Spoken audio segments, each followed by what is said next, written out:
bonne nouvelle. Bonne nouvelle, bonne nouvelle. Pour la terre entière, ouvrez les yeux. Captez les fréquences de l'Afrique et du monde. Vous qui attendiez un signe, vous qui cherchez la vérité à travers les âges, l'attente est terminée. L'annonce du message, La présentation du divin roi, l'annonce du message, en direct du Congo central. l'annonce du message, Les prophéties s'accomplissent au présent. l'annonce du message, Il est le Nkwa Tulendo, le maître de la puissance et de la paix.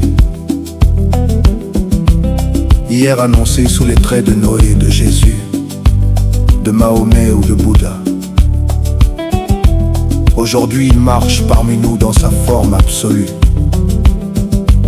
Recevez l'information pure, découvrez le visage du Fils manifesté. Sa Majesté, le divin roi Noah Amani. L'appel à l'écoute, l'annonce du message. Amani, amani, nanani, nana. L'annonce du message. le rythme se stabilise sur un tempo de marche triomphale. Les voix du cœur s'élèvent. Élu de cette génération, L'annonce du message. enfant du Saint-Esprit, L'annonce du message. connectez-vous à la lumière du cristal. L'annonce du message. Installez-vous, l'ère de la révélation commence maintenant. L'annonce du message. Amani, amani, nanani, nana. L'annonce du message.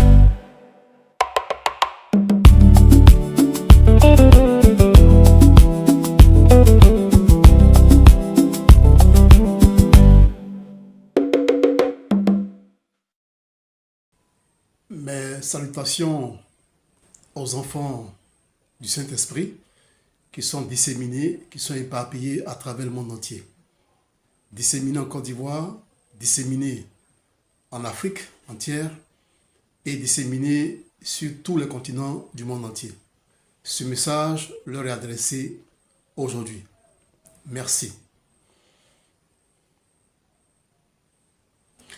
Le monde entier, depuis des millénaires, est en proie à beaucoup de troubles, est en proie à beaucoup de difficultés, est en proie à beaucoup de perturbations, est en proie à beaucoup de crises, d'instabilité, de crises de maladies, de crises de tout ce qui peut perturber, n'est-ce pas, un individu, une société, voire un continent. Et malgré ça, nos dirigeants, nos leaders qui sont au pouvoir, et là je parle des chefs d'État, je parle des chefs de gouvernement, des ministres, des chefs de service, des présidents, en tout cas tous ces dirigeants-là qui nous ont promis depuis longtemps, n'est-ce pas, de régler nos problèmes, de résoudre nos problèmes, que ce soit les problèmes de santé, les problèmes de santé, les problèmes de population, donc de démographie, les problèmes de la faim, les problèmes des crises, etc., à travers le monde entier. Ces dirigeants-là, ces leaders-là, en fait, n'ont fait que des promesses qu'ils n'ont pas su tenir parce qu'en réalité, ils n'ont pas la compétence requise pour trouver des solutions concrètes à ces différents maux-là, à ces différentes crises-là. Et oui, chers amis, chers frères, tous nos leaders qui sont au pouvoir, que ce soit ici en Afrique noire, ou que ce soit même dans le monde entier, tous ces leaders-là, tous ces hommes d'État, tous ces hommes politiques-là, en réalité, ne sont pas là pour se soucier du bien-être ou du confort des populations qui les ont élus par la démocratie. Ils ne sont pas là pour ça. Ils ne sont là que pour satisfaire leurs propres personnes, leurs propres intérêts et satisfaire aussi, n'est-ce pas, leurs leaders, n'est-ce pas, leurs supérieurs qui les ont mis à ce poste-là à travers ce qu'on appelle la démocratie ou autre régime, on va dire, politique. Ouais, donc comprenez que aujourd'hui, en Afrique, parce que je parle d'Afrique parce que je suis africain, et je parle de la Côte d'Ivoire en particulier parce que je suis ivoirien. Alors, chers amis ivoiriens, depuis notre indépendance, le 7 août 1960, regardez un peu comment la société ivoirienne a évolué. Regardez un peu les années 60 où notre indépendance nous a permis de prendre nous-mêmes les rênes de notre destinée avec le président Houphouët-Boigny, etc., le gouvernement qu'il a mis en place. Il fut un moment où c'était le sol économique de la Côte d'Ivoire. On parlait même du miracle économique ivoirien. Voilà. Mais regardez comment les choses ont décliné. Comment s'est fait la chute de notre économie. Au point où on a été obligé de faire recours à des spécialistes pour nous sortir de ce guêpier-là. Et depuis lors, la Côte d'Ivoire est en proie à la perturbation, est en proie à la panique, est en proie à des crises sans précédent. Des guerres, on va dire même civiles, des crises sociopolitiques, des crises militaires, etc., etc. Et on constate qu'aujourd'hui, le peuple ivoirien ne s'en sort pas, le peuple ivoirien est aux abois. Oui, en Côte d'Ivoire, on souffre de beaucoup de maux, de beaucoup de problèmes. Les Ivoiriens souffrent, n'est-ce pas, des crises, n'est-ce pas? Les Ivoiriens souffrent des problèmes de santé. Aujourd'hui, on n'arrive plus à se soigner à moins de coûts. Si tu n'as pas les moyens, tu vas crever dans les hôpitaux. Si tu n'as pas les moyens d'acheter des médicaments à la pharmacie, tu vas crever. On n'arrive plus à s'en sortir au niveau sanitaire. Deuxièmement, au niveau du transport, il y a des difficultés. Les Ivoiriens n'arrivent plus à circuler comme il se doit parce qu'il y a beaucoup à faire à ce niveau-là. L'Ivoirien, troisièmement, n'arrive plus non plus à manger à sa faim parce que le coût de la vie est à tripler, à quadrupler, à tel point que dans les familles moyennes, c'est difficile d'avoir les 3 repas quotidiens dans chaque famille. Et ce qui engendre des problèmes d'équilibre, etc., de la malnutrition, etc., et d'autres maladies liées à la mauvaise alimentation. Quatrièmement, les Ivoiriens n'arrivent plus à se loger convenablement. Les coûts de loyer sont devenus faramineux en Côte d'Ivoire, au point où on ne peut même plus payer un loyer, n'est-ce pas, qui remplisse les conditions qu'il faut pour vivre tranquillement avec sa famille. C'est incroyable. C'est-à-dire que le social est devenu on va dire, déséquilibré en Côte d'Ivoire. Le social est devenu étriqué. Le social est devenu, c'est-à-dire une crise sans précédent, au point où les pères de famille n'arrivent pas à joindre les deux bouts. Et c'est difficile, n'est-ce pas, pour ces pères-là, ces braves femmes-là qui se battent, pour ces parents qui se battent pour nourrir leurs enfants. L'école, c'est la même chose. L'école n'est plus comme par le passé. C'est les meilleures écoles, il faut payer cher pour y mettre nos enfants et c'est difficile. Et pourtant, nous avons à la tête de notre gouvernement des hommes politiques dits compétents, qui ont tous leurs diplômes, mais qui n'arrivent pas à trouver des solutions aux problèmes de santé, d'alimentation, de logement, de démographie, et j'en passe pour les Ivoiriens. Et les crises se succèdent d'année en année, et nous sommes là dans un bourbier dont on ne sort pas. Mes chers frères ivoiriens, chères sœurs ivoiriennes, ne soyez pas paniqués, ne soyez pas vraiment déçus, ne soyez pas au bord du gouffre, parce que la solution au problème de la Côte d'Ivoire est là. Et cette solution-là, c'est le roi divin Noah Amani. Oui, le roi divin Noah Amani, c'est cette personne-là qui a été, sinon est attendue depuis des millénaires par les plus grandes religions du monde, qui attendent depuis la nuit des temps, qui attendent le Messie, qui attendent le Messia, qui attendent le Christ, qui attendent le Bouddha, qui attendent Mahomet, etc. Chaque religion attend, n'est-ce pas, son sauveur. Mais en réalité, quand on fait le rapprochement entre tout ça, on constate que nous attendons tous la même personne qui, en fait, a été dans différentes époques, c'est-à-dire a été dans différents pays, dans différentes ères.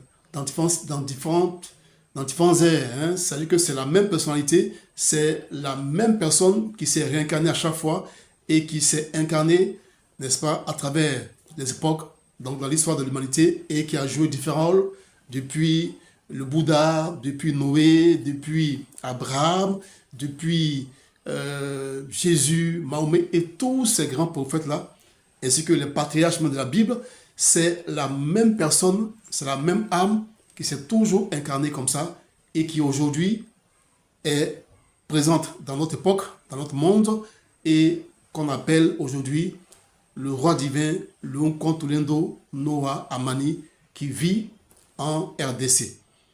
Le roi divin Noah Amani, c'est le Dieu, c'est Dieu le Fils en réalité, parce que on n'a pas oublié que dans la Trinité, nous avons trois dieux.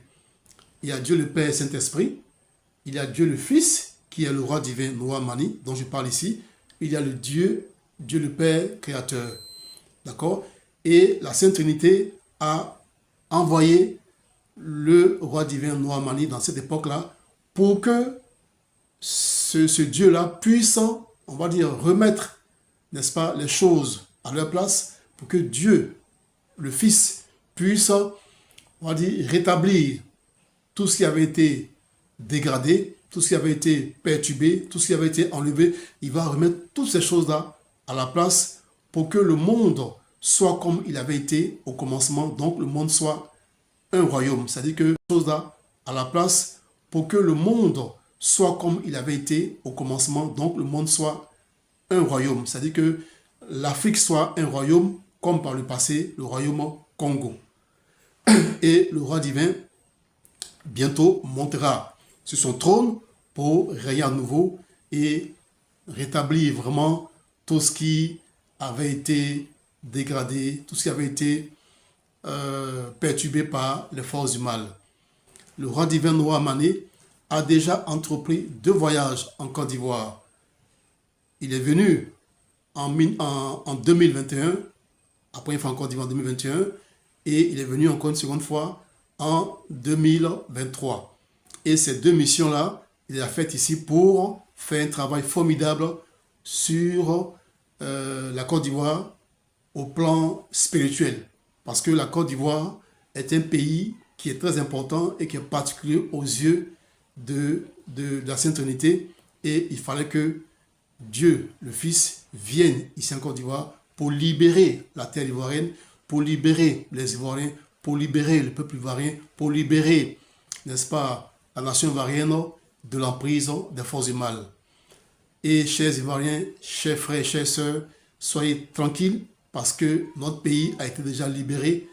C'est la raison pour laquelle vous constatez ça et là des perturbations dans notre société, dans notre quotidien. Vous voyez qu'il y a des choses qui se passent. Il y a beaucoup même des hommes, des leaders politiques qui font des sorties de route, des écarts de langage, qui sont eux-mêmes en train de se contredire, sont en train eux-mêmes de se confesser sans savoir, n'est-ce pas? Et nous constatons donc que nous sommes effectivement dans l'ère du Verseau, où tout ce qui est caché, où tout ce qui était secret est en train d'être dévoilé, est en train d'être révélé par, n'est-ce pas, la Trinité.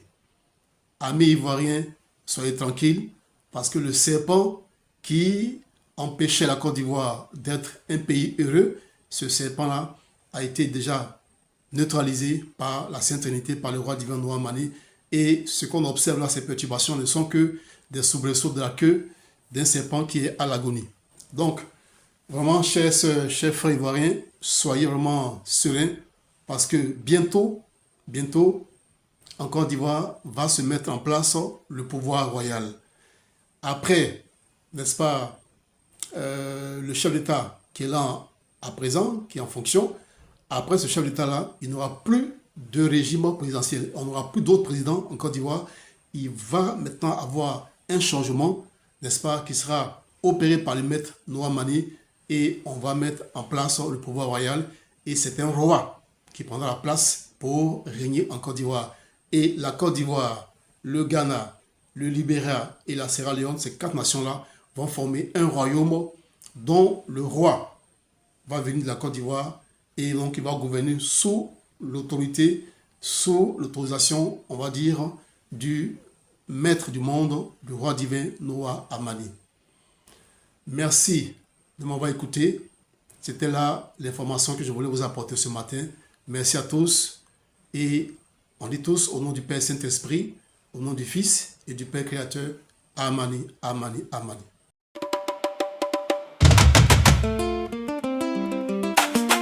Aïe!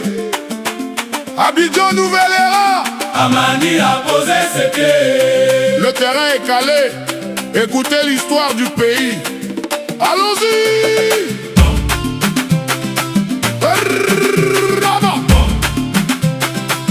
Aïe! Amani a posé ses pieds. Côte d'Ivoire, mon beau pays, je sais que tu souffres. Chaque jour on cherche l'argent, on est dans le gouffre. Les billets montent, le panier de la ménagère est vide. On nous parle de croissance, mais la réalité est aride. On vit dans une république qu'ils gèrent comme leur plantation. Une république bananière, Sans vraie direction. heureusement que le jus d'ananas est bon pour la santé. Ça nous donne la force de supporter leur cruauté. Chez nous en Côte d'Ivoire on dit Laisse-nous ton pisser. Tabaski va arriver, Il s'agit aujourd'hui. mais le jour va lever. Mon frère, ma soeur, Garde la tête haute, ton temps arrive. la libération approche. Chauffé Ango, Chauffé Yango Kuna, Mokile Zaliko Tambola. Kasinyo Kesi et Koufi, Kotala Mokila na Yangote. Alana Bikole Koya Pasi et Kosila. Peuple Afoseka, Motema Molai. Oh, libération Ezali Koya, Yango de vérité. Souglou Yekolo, Noah, Amani, Azana contrôle. Abidjan Noah. Les discours ont changé de camp. Amani est arrivé, il a marché calmement. Il a regardé le peuple et il a crié fort. La tête du serpent est déjà coupée, le monstre est mort. Mais mon peuple, regarde bien, ouvre grand les yeux. Ce que tu vois bouger là, c'est pour nous faire des jeux. C'est juste la queue du serpent qui s'agite au sol. Sinon il n'y a plus rien, tout ça c'est du folklore. Chez nous on dit, Laisse mouton pisser. Tabaski va arriver, Il s'agit aujourd'hui. mais le jour va lever. Mon frère, ma soeur, Garde la tête haute, ton temps arrive. la libération approche. Chauffé Yango, Chauffé Yango Kuna, Mokile Zaliko Tambola. Kasinyo Kesi et Koufi, Kotala Mokila na Yangote. Alana Mikole Koya Pasi et Kosila. Peuple Afoseka, Motema Molai. Oh, libération Ezali Koya, Yango de vérité. Zouglou Yekolo, Nawa, Amani, Azana contrôle. chauffez. Chauffez là-bas. La queue bouge, mais le serpent est déjà. Ne regarde pas sa queue. Regarde l'avenir. La souffrance va finir. Le peuple a sourire. Patience, oh, la libération arrive. C'est ça qui est la vérité. Souglou national. Namani, Hey! Azana contrôle. Chauffez. Chauffez. Là-bas.